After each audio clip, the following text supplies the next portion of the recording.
क्योंकि आप लोगों ने ज़्यादातर क्वेश्चंस डाउट के रूप में भेज ही दिए हैं, कोई एक आधा ही बचा है, मैंने शेयर भी किया आपके ग्रुप पे। 1 से 5 हमने आज की क्लास में डिस्कस कर लिए थे, तो मैं डायरेक्ट अब स्टार्ट करता हूं और आप समझते रहना। Question number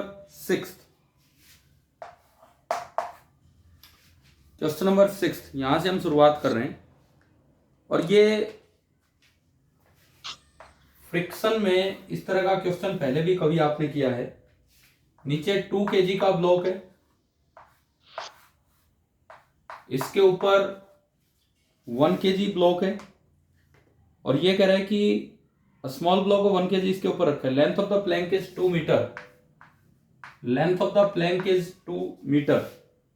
a constant force of 30 newton is applied on the plank in horizontal direction. मान लो इस पे 30 न्यूटन आपने फोर्स लगाया, ठीक है।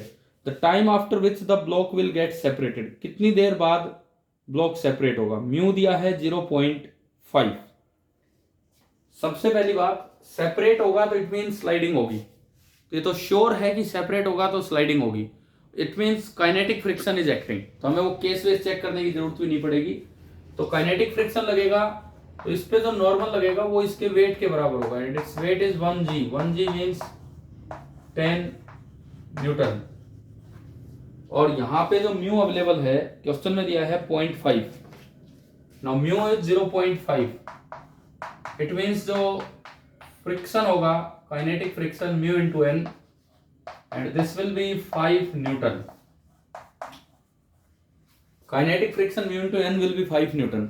अच्छा, आप इसको आगे खींच के ले जाने लगोगे तो ये तो खुद अपने आप चलेगा। इसका मतलब इस पे ऊपर वाले पे 5 न्यूटन फ्रिक्शन आगे लगेगा, and by Newton third law नीचे वाले पे 5 न्यूटन फ्रिक्शन पीछे लगेगा। आप बताओ क्या डायरेक्शन और मैग्नीट्यूड समझ आ गए हैं आप लोगों को? डायरेक्शन और मैग्नीट्यूड दोनों क्लियर है? बस बीच में हाँ और ना ये बताते रहा करो, यस सर नो सर। हाँ भाई, डायरेक्शन मैग्नीट्यूड क्लियर है ना?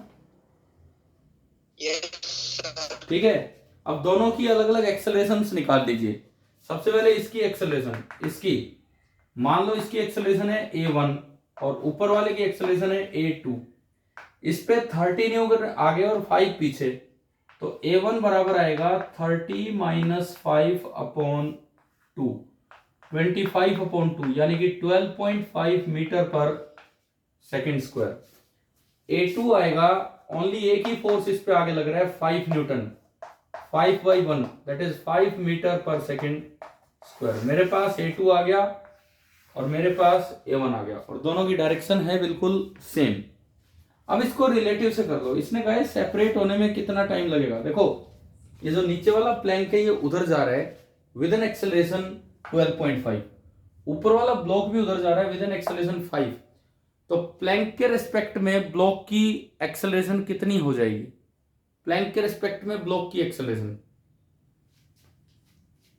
या ब्लॉक के रिस्पेक्ट में प्लैंक की एक्सेलरेशन, दोनों सेम डायरेक्शन में, तो 7.5 हो जाएगी कि नहीं बताओ भाई? अगर मैं ब्लॉक के रिस्पेक्ट में प्लैंक की एक्सेलरेशन निकालूं या प्लैंक के रिस्पेक्ट में ब्लॉक की, एक ही बात है। सपोज मैं सवाल को कन्वर्ट करता हूं विद रिस्पेक्ट टू प्लैंक, तो आपको इसमें से 12.5 घटाना होगा। इसमें घटाओगे तो इसमें भी 12.5 इधर ऐड होगा। तो अगर प्लैंक रेस्ट पे है तो इसमें 2 एक्सेलरेशन है, 12.5 और a2 5, तो इसमें से घट के आएगा। यानी कि इसका डायग्राम ये बनेगा, अगर प्लैंक रेस्ट पे हो तो जो ऊपर जो ब्लॉक है ना उसमें उधर की तरफ एक एक्सेलरेशन है 7.5 मीटर पर second square. With respect to plank, block is moving towards that side with an acceleration of 7.5। Distance जो चलना है इसको 2 मीटर। आप ये लगा दो s is equal to ut plus half a t square.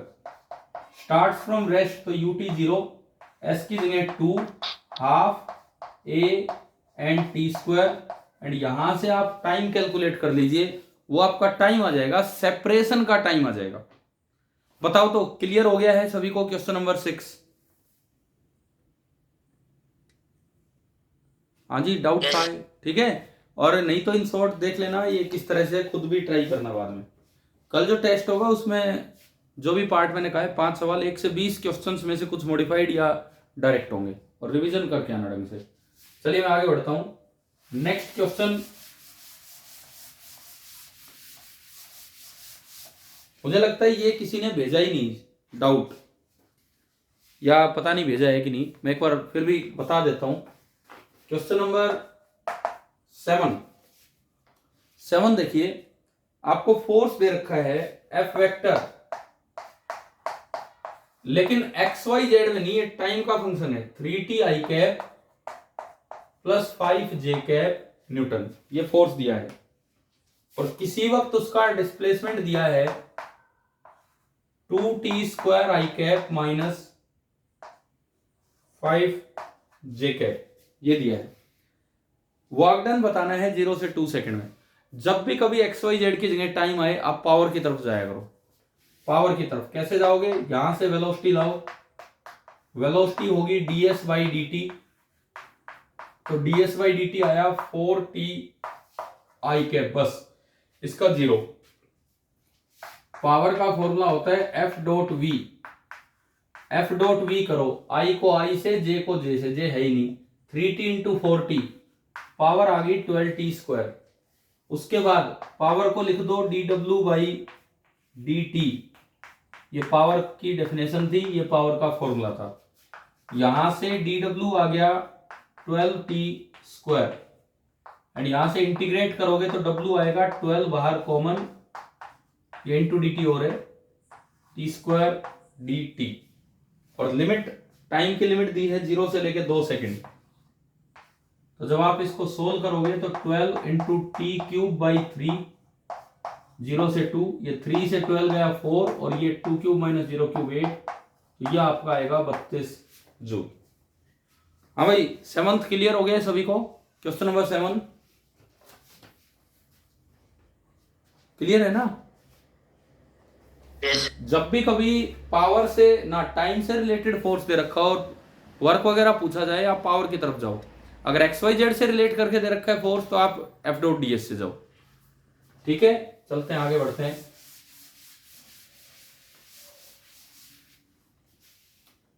Question number 8 देखो, 8th में कहा गया है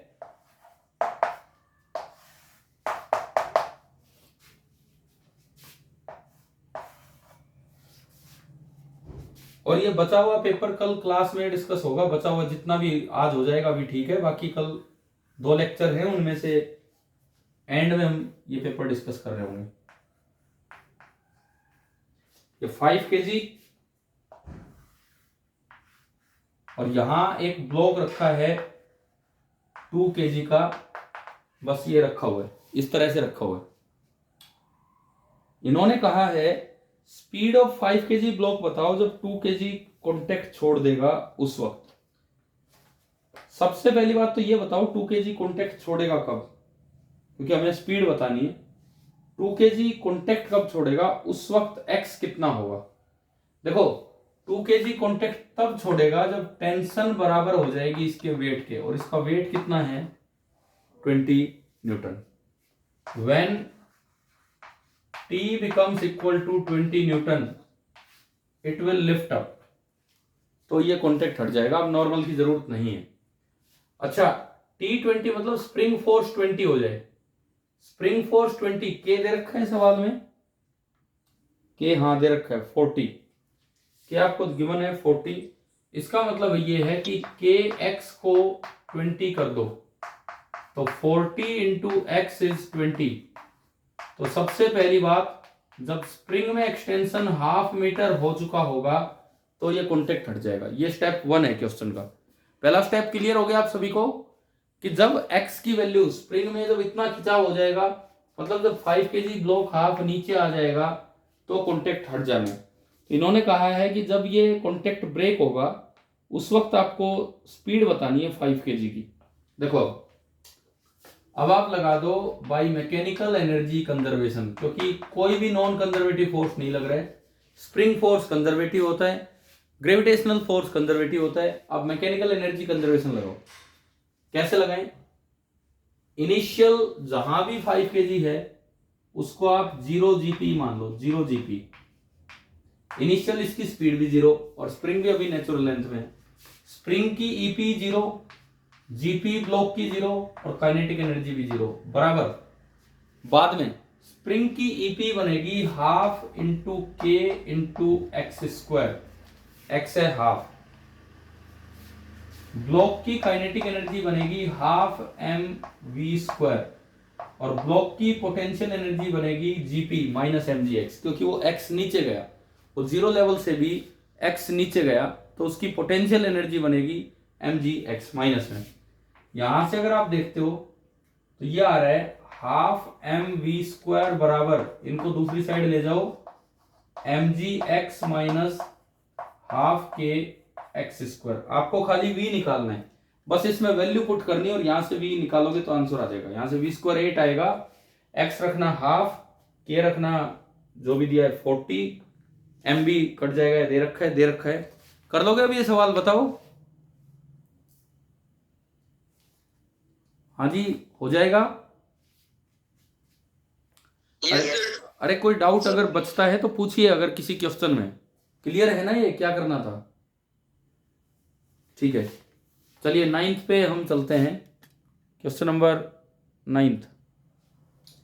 अभी टोटल 30 पार्टिसिपेंट्स हैं।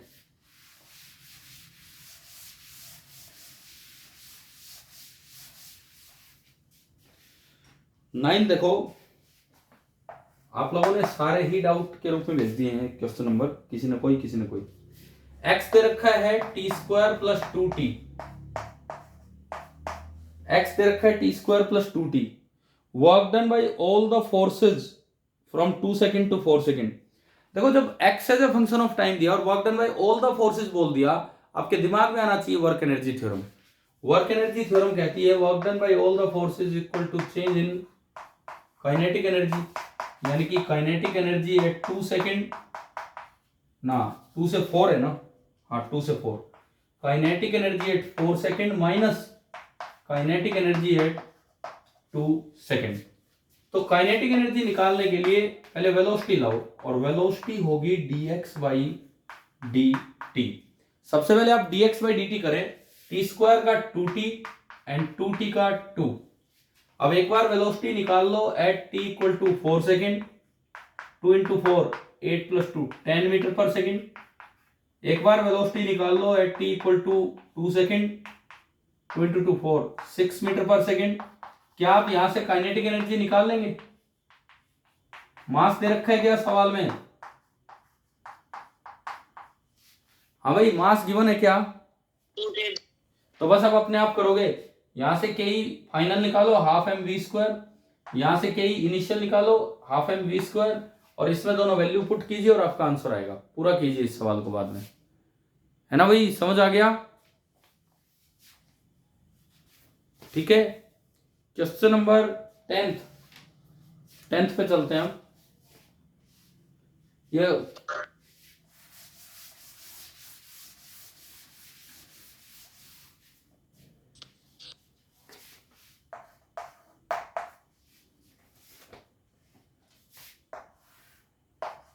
काइनेटिक एनर्जी का टाइम के साथ ग्राफ दिया गया है and now this is a straight line passing through origin, और इन्होंने पूछा फोर्स का टाइम के साथ कैसा ग्राफ होगा। तो इसके लिए ना पहले एक्सेलरेशन चाहिए as a function of time. देखो काइनेटिक एनर्जी होती है half m v square and this is some constant into t. ये मैंने कैसे लिखा, y equal to some constant into t. ये लाइन लिखनी आती है आपको, स्ट्रेट लाइन की इक्वेशन ओरिजिन से पास हो रही है इसलिए साथ में y इंटरसेप्ट 0 है। y equal to m x plus c लिखा है, m को मैंने m ना लिख के कोई कांस्टेंट k लिख दिया। यहां से v स्क्वायर आ गया 2k बाई एम और इंटू टी। मेरे पास v स्क्वायर आ गया 2k बाई एम। अच्छा मुझे फोर्स की तरफ जाना है तो एक्सेलरेशन तक जाओ तो पहले v लेके आओ, under root 2k by m into t का भी अंडर रूट पावर हाफ। अब अगर आपको इससे एक्सेलरेशन चाहिए तो v as a function of time है, एक्सेलरेशन होता है dv by dt। Root 2k by m बाहर आ गया, टी की पावर हाफ आ गया आएगी और पावर एक और कम करोगे तो ये हाफ नीचे चला जाएगा। ये पूरा का पूरा एक कांस्टेंट है। अगर आपको फोर्स चाहिए तो फोर्स होता है मास इनटू एक्सेलरेशन, और अगर आप ये सारा कांस्टेंट और ये m हटा दो तो आपको दिखना चाहिए कि F is inversely proportional to root t. पहले ये बताओ क्या ये इतना समझ आ गया है क्या? F is inversely proportional to root t. हाँ जी बताओ, ये एक्सप्रेशन यहां तक क्लियर है कि नहीं? Yes sir. ठीक है, अब देखो, अब इसका ग्राफ, अब ये जो 4 ग्राफ हैं इनमें से कोई एक ग्राफ आना है। सबसे पहली बात, काइनेटिक एनर्जी बढ़ रही है टाइम के साथ कि कम हो रही है? यहां से मुझे जवाब दो, काइनेटिक एनर्जी टाइम के साथ बढ़ रही है या कम हो रही है? काइनेटिक बढ़ रही है। काइनेटिक एनर्जी बढ़ रही है मतलब स्पीड बढ़ रही है। स्पीड बढ़ रही है तो मतलब फोर्स आगे की तरफ लग रहा है या अपोज करने के लिए लग रहा है? स्पीड बढ़ने लग रही है तो फोर्स आगे लग रहा होगा या उल्टा लग रहा है? आगे। तो आगे। कोई भी अगर नेगेटिव वाला ऑप्शन है तो रिजेक्ट हो गया। तो चारों में से एक ऑप्शन तो नेगेटिव वाला है, बताओ कौन सा है? चारों में से एक ऑप्शन ऐसा जिसमें फोर्स नेगेटिव दिखा रखा है, आपके हाथ में पेपर हो तो देख के बताओ। सेकंड गलत हो गया। ठीक है, फर्स्ट इसलिए गलत हो गया कि उसमें स्ट्रेट लाइन दे रखा है, जबकि ये तो कोई डायरेक्ट प्रोपोर्शनल वाला है ही नहीं।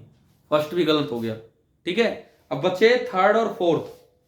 टाइम बढ़ने पे फोर्स कम होगा। थर्ड और फोर्थ दोनों में ऐसा हो रहा है कि टाइम बढ़ने पे फोर्स कम हो रहा है, दोनों में ही ऐसा हो रहा है। तो आपको यूं देखना है, जब t टेंड्स टू 0 है तो f इंफिनिटी की तरफ जाना चाहिए, और जब t टेंड्स टू इंफिनिटी है तो f 0 की तरफ जाना चाहिए। कौन सा ऐसा ग्राफ है जिसमें t टेंड्स टू 0 पे फोर्स इंफिनिटी की तरफ जा रहा है? t टेंड्स टू 0 में फोर्स इंफिनिटी की तरफ जा रहा है और t टेंड्स टू इंफिनिटी में फोर्स 0 की तरफ। तो आप बताओ क्या समझ आ गया है कौन सा ग्राफ था? यस। ठीक है, अभी पार्टिसिपेंट्स है 36, बाद में मुझे लगता है और आ गए हैं कुछ। चलिए क्वेश्चन नंबर 11 देखते हैं हम। हमारा टारगेट है किसी तरह 20 तक पहुंच जाए इस एक क्लास में। 11 देखो, इसका आंसर नन ऑफ दीज दिया है ना आपको, जो आपको की दी गई है इसमें आंसर क्या दिया गया है? None of these. आप इसका आंसर लिख लीजिए जो आएगा। नन ऑफ दीज तो ठीक है पेपर के लिए है, लेकिन जो इसका आंसर आएगा वो ये आएगा। अपने पेपर के साथ इस क्वेश्चन का आंसर लिख लीजिए। क्वेश्चन नंबर 11 का ये आंसर है। अच्छा अब देखो सवाल क्या है वो सुनिए।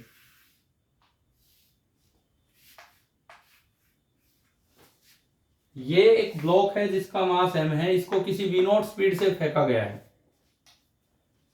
ये कोई स्प्रिंग यहां लगा रखी है जिसका की स्प्रिंग कांस्टेंट है k, और यहां पे ग्राउंड पे जो म्यू दिया है दैट इज 1/5। मतलब v0 की वैल्यू बतानी ताकि ये पहुंच के रुक जाए, ब्लॉक जहां रुके उसके बाद वापस ना आए। अच्छा ब्लॉक अगर रुक के वापस नहीं आए तो ऐसा तभी पॉसिबल है कि ब्लॉक उस जगह जाके रुके जहां नेट फोर्स कितना हो, 0। अक्सर क्या होता है, block due to inertia net force 0 से आगे क्रॉस कर जाता है और फिर उसके उल्टा धक्का लगता है जब वो वापस आता है। लेकिन अगर वो वहीं रुक ही जाए, परमानेंट रुक जाए, इसका मतलब वहां तक पहुंचा दो जहां नेट फोर्स 0 हो। तो सबसे पहले तो नेट फोर्स 0 पे कितना कंप्रेशन होगा वो निकाल लो। कैसे, देखिए मान लो स्प्रिंग कुछ कंप्रेस हो गई है और ये ब्लॉक यहां आके रुक गया है, और मैं कह रहा हूं कि जो स्प्रिंग में कंप्रेशन है, स्प्रिंग में कंप्रेशन दैट इज x, इस जगह मैं कहता हूं कि इस पे नेट फोर्स 0 हुआ है।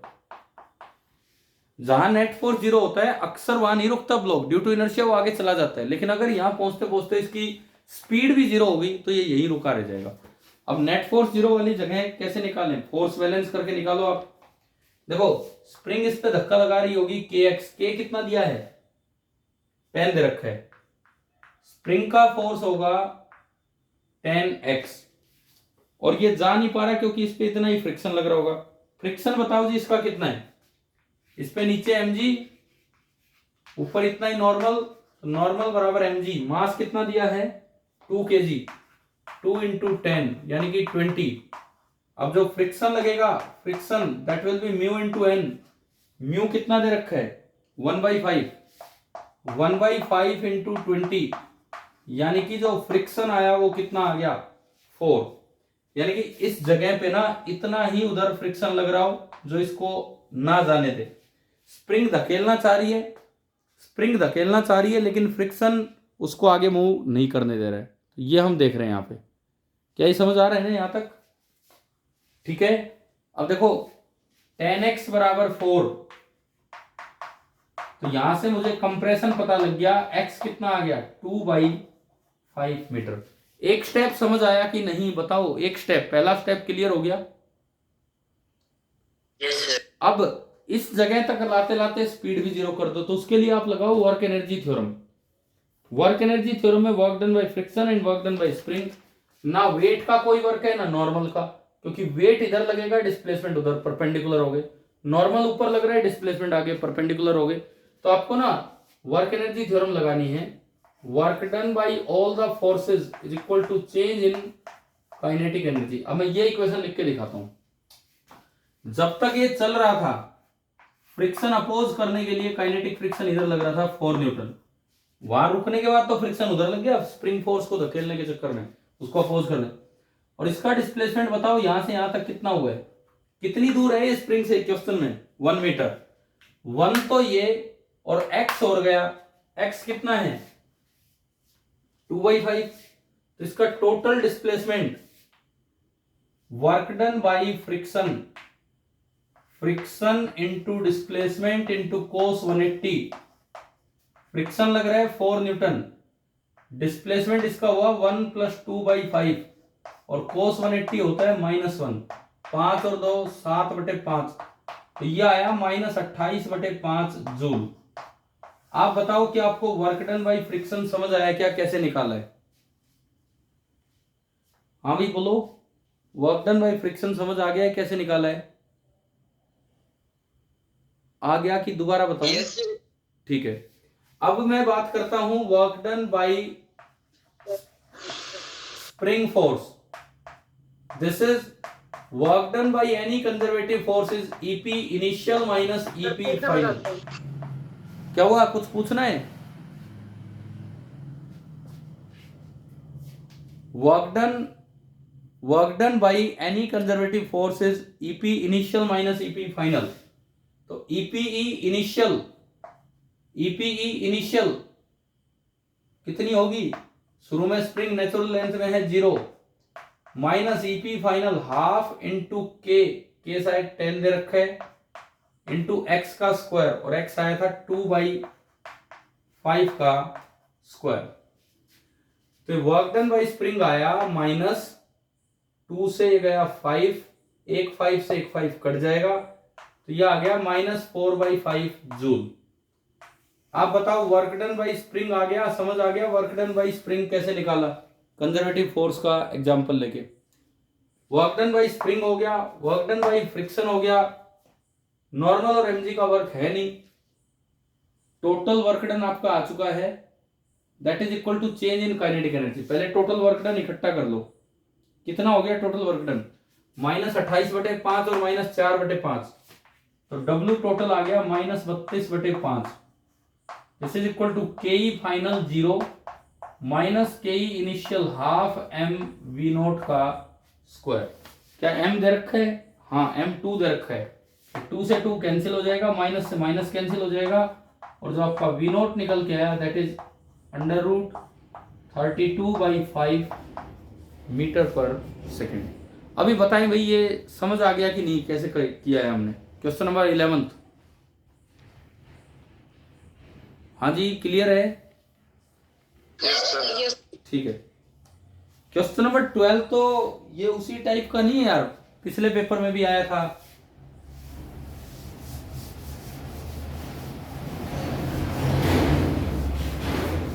ट्वेल्व भी आप लोगों ने डाउट के रूप में भेज रखा है, बाकी मुझे लगता है पिछली बार ये u as a function of r आया था, इस बार u दिया है 9/x² माइनस 2/x। पूछा है स्पीड मैक्सिमम कहां होगी। देखो अगर स्पीड मैक्सिमम है, मैक्सिमम मिनिमा पे डिफरेंशिएशन कितना होता है, मैक्सिमम मिनिमा पे डिफरेंशिएशन 0, यानी कि एक्सेलरेशन इज 0, यानी कि फोर्स आप कर दीजिए 0। अब फोर्स आपने पढ़ा होगा, अगर u as a function of x है तो फोर्स होता है -du/dx। जिस दिन मैंने बोर्ड पे स्टेबल अनस्टेबल न्यूट्रल इक्विलिब्रियम बनाया उस दिन ये फॉर्मूला भी लिखा हुआ था वहां पे। तो f इज -du/dx, तो -d/dx ऑफ 9 इंटू एक्स की पावर -2 माइनस 2 इंटू एक्स की पावर -1। तो माइनस डिफरेंशिएशन करते हैं, पावर -2 आगे आएगी और पावर में एक और कम हो जाएगा तो x3, पावर -1 आगे आएगी और पावर में एक और कम होगा तो डिवाइड बाई x²। और इन्होंने पूछा है कि वो पोजीशन बताओ, तो उस पोजीशन के लिए f को 0 कर दो। 0 करते ही आपका आएगा 18/x³ is equal to 2/x², और यहां से आपका x निकल के आ जाएगा 9। बताओ समझ आ गया क्वेश्चन नंबर 12। हाँ भाई, क्लियर है कि नहीं क्वेश्चन नंबर 12? ठीक है, 13 पे चलते हैं। क्वेश्चन नंबर 13,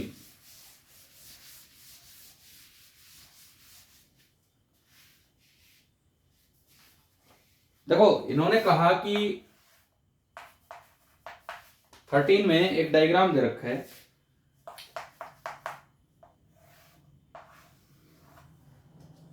इस तरह से ना,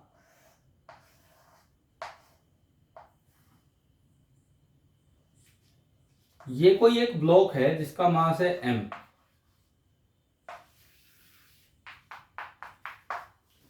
इसको रिलीज किया है और यहां पे एक ब्लॉक अटैच है जिसका मास है 3m। शुरू में ये एंगल है 30 डिग्री। इसको रिलीज करते ही बोला है कि ये जब नीचे आके टकराता है तो 49/5 मीटर ऊपर है, 49/5 मीटर ये ऊपर है। इसको छोड़ दिया वहां से ना, ये इतना नीचे आया, और उस वक्त आपको बतानी है जब ये टकराएगा तो इसकी स्पीड क्या होगी।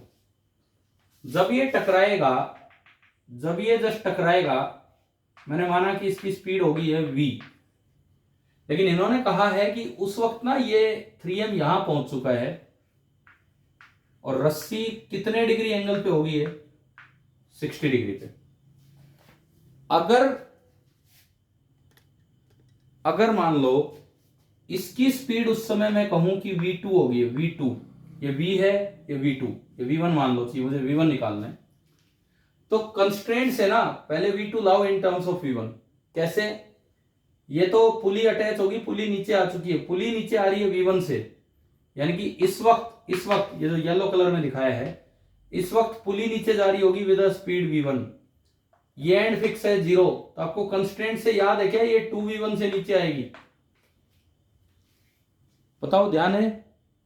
अगर ये v1 है, ये 0 है, तो 2v1 से नीचे आएगी। अच्छा, और इसकी वेलोसिटी v2, तो इसकी इधर जो वेलोसिटी ऑफ अप्रोच बनेगी, इस एंड की velocity of approach towards the pulley, this will B v2 cos 60 degree, यानी कि v2/2। एंड इस एंड की जो वेलोसिटी ऑफ सेपरेशन बनी, दैट इज 2v1। अभी हमने जीप वाले इस तरह के सवाल कंस्टेंट में बना के किए हैं, तो v2/2 is the velocity of approach and 2v1 is the velocity of separation. It means 2v1 is equal to v2/2, यानी कि v2 की वैल्यू कितनी आ गई है, v2 की वैल्यू, यानी कि जिस वक्त ये नीचे टकराएगा उस समय v2 की वैल्यू कितनी हो जाएगी, 4v1। बताओ तो ये समझ आया यहां तक? ये वाला स्टेप क्लियर हुआ कि नहीं? हाँ भाई बोलो, अरे ये स्टेप क्लियर हुआ क्या? अब इसके बाद केवल एनर्जी कंजर्वेशन लगा दो, क्योंकि जब भी स्ट्रिंग किसी सिस्टम का इंटरनल पार्ट होती है वो कोई वर्क नहीं करती पूरे सिस्टम पे, और mg जो है वो कंजर्वेटिव है, नॉर्मल कोई काम कर नहीं रहा, तो आपने मैकेनिकल एनर्जी कंजर्वेशन लगाया, इसको जीरो लेवल मान लिया मैंने, ग्राउंड लेवल को जीरो लेवल, तो शुरू में 49/5 मीटर ऊपर था, तो इसकी पोटेंशियल एनर्जी होगी mg इंटू 49/5। काइनेटिक एनर्जी शुरू में जीरो थी, बाद में इसकी potential energy zero, kinetic energy अब दो में है, इसमें तो है हाफ m v1 स्क्वायर और दूसरे वाले में है हाफ 3m v2 स्क्वायर। एक बार बताओ ये इक्वेशन समझ आई आपको?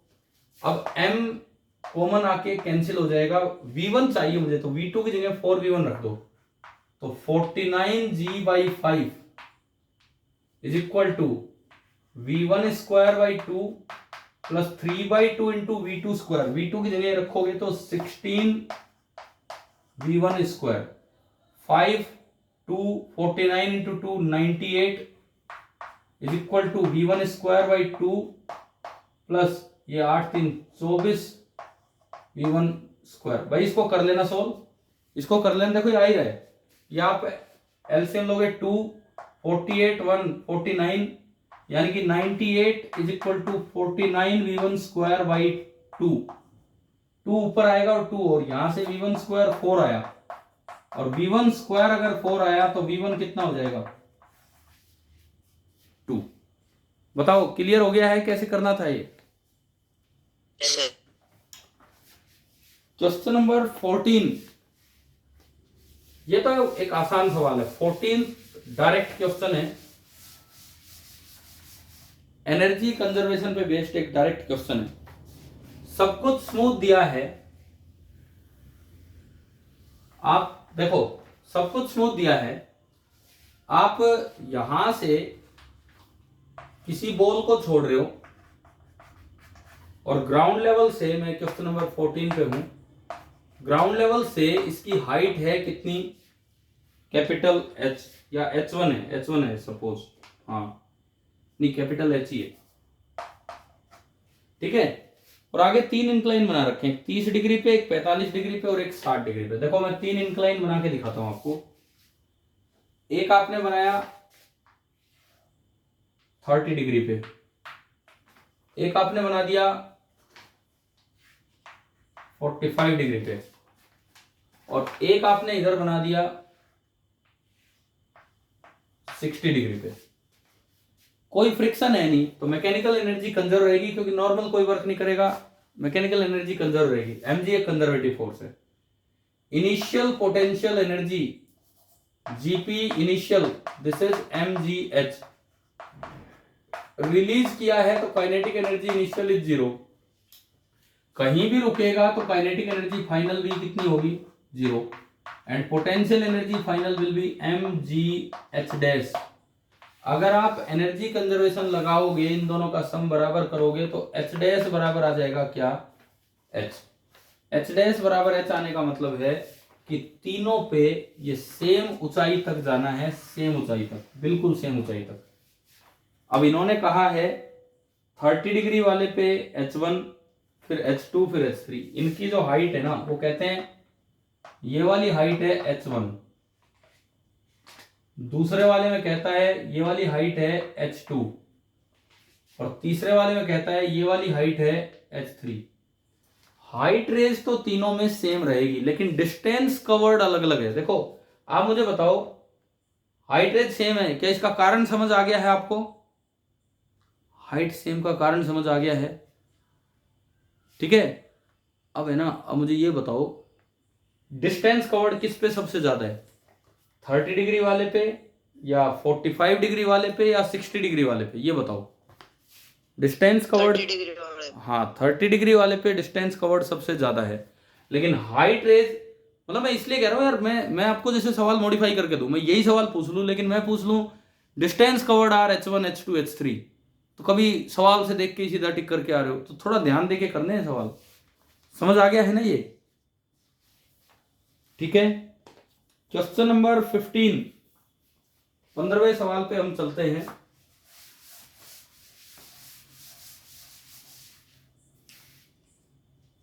देखो 15th क्या कहता है,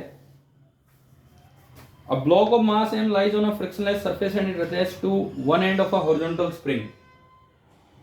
ठीक है, और 15वां सवाल,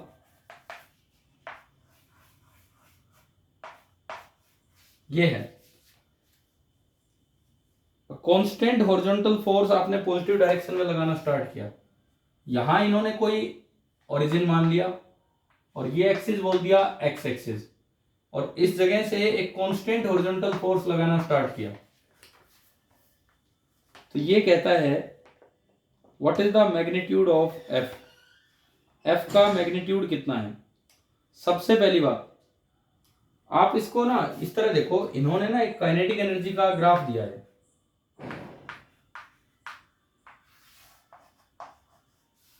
और ये ग्राफ कुछ इस तरह का दिखाया गया है कि जब आप x बराबर 1 मीटर पे जाते हो तो आपकी काइनेटिक एनर्जी मैक्सिमम है 4 जूल। काइनेटिक एनर्जी मैक्सिमम किस वक्त होगी, अभी फोर्स आगे लग रहा है, स्प्रिंग फोर्स है ही नहीं, आप थोड़ा आगे आओगे स्प्रिंग फोर्स पीछे लगना स्टार्ट होगा, लेकिन ये फोर्स तो कांस्टेंट है, तो अभी वो थोड़ा सा ही है। एक स्टेज आएगी जब स्प्रिंग फोर्स बराबर हो चुका होगा एफ के, लेकिन ड्यू टू इनर्शिया अभी उसकी स्पीड आ गई है, और आगे जाएगा तो फोर्स आगे वाला तो एफ ही है लेकिन पीछे वाला ज्यादा होने लगा है। अब फोर्स पीछे हो गया, स्पीड आगे, इसका मतलब, इसका ये मतलब है कि स्पीड धीरे धीरे कम हो जाएगी। इसका मतलब जब आप x बराबर 1 मीटर पे थे, जब आप x बराबर 1 मीटर पे थे उस वक्त जितना फोर्स इधर है उतना ही स्प्रिंग फोर्स लग रहा है। मतलब इस जगह F इज इक्वल टू के इंटू एक्स, और x है 1, इक्वेशन नंबर 1। हाँ भाई एक बात बताओ, क्या ये इक्वेशन समझ आ गई है क्या? सर एक बार रिपीट कर दीजिए। देखिए आपको काइनेटिक एनर्जी का ये ग्राफ दे रखा है, मैं कहता हूं आपने इस पे कांस्टेंट फोर्स लगाना स्टार्ट किया, शुरू में वही फोर्स है, स्प्रिंग फोर्स है नहीं, तो एक्सेलरेशन आगे, वो फोर्स बड़ा है कांस्टेंट है, स्प्रिंग फोर्स अभी बढ़ना स्टार्ट होगा एक्स जैसे जैसे बढ़ेगा, तो लेकिन नेट फोर्स तो आगे रहेगा। नेट फोर्स कब तक आगे रहेगा, जब तक स्प्रिंग फोर्स बराबर हो जाए एफ के, उसके बाद ये और आगे जाएगा तो नेट फोर्स पीछे हो जाएगा, तो अब स्पीड कम होगी, तो अब काइनेटिक एनर्जी कम होगी, अब काइनेटिक एनर्जी कम होगी। इसका यह मतलब हुआ कि किस समय नेट फोर्स जीरो होगा, किस समय नेट फोर्स जीरो होगा। चलिए अभी ये बीच में ऑफ हो गई है ये मीटिंग आपकी, ये जो क्वेश्चन नंबर 15 चल रहा था इसको हम कल कंटिन्यू करते हैं, कल क्लास में। तो आपके जो क्वेश्चन डिस्कस हुए हैं 1 to 14 डिस्कस हुए हैं, तो जो कल जो टेस्ट होगा, कल जो टेस्ट आपका होगा उसमें आप मान के चलो कि 1 से 14 में से कुछ सवाल लिए जाएंगे। ठीक है भाई, थैंक यू।